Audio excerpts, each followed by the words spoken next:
Схимвали простились с выдающимся поэтом, журналистом, главным редактором журнала «Фидео» Герсаном Кудулаевым. Гражданская панихида состоялась у его дома. Проводить в последний путь писателя пришли его коллеги, друзья, представители общественности и руководства республики, те, кто ценил и любил его творчество.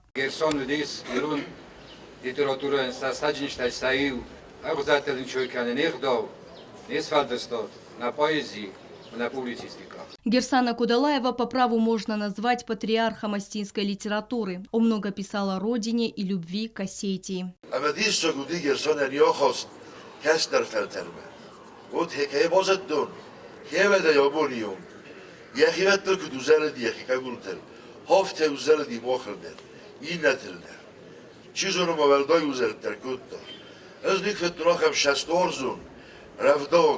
Герсан Кудулаев долгое время возглавлял редакцию журнала «Фидео». Он прожил 84 года и посвятил жизнь творчеству и служению остинской литературе и родному языку.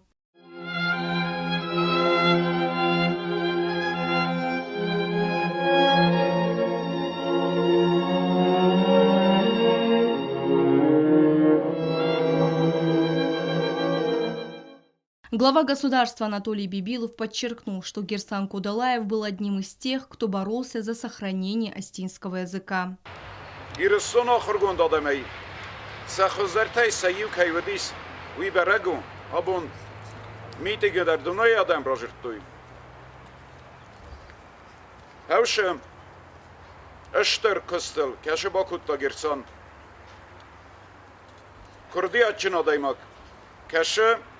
Яуд яшар дратта, яварзонирон взаген, ама яварзонирон адамен. Герсана Кудулаева похоронили в Национальном пантеоне.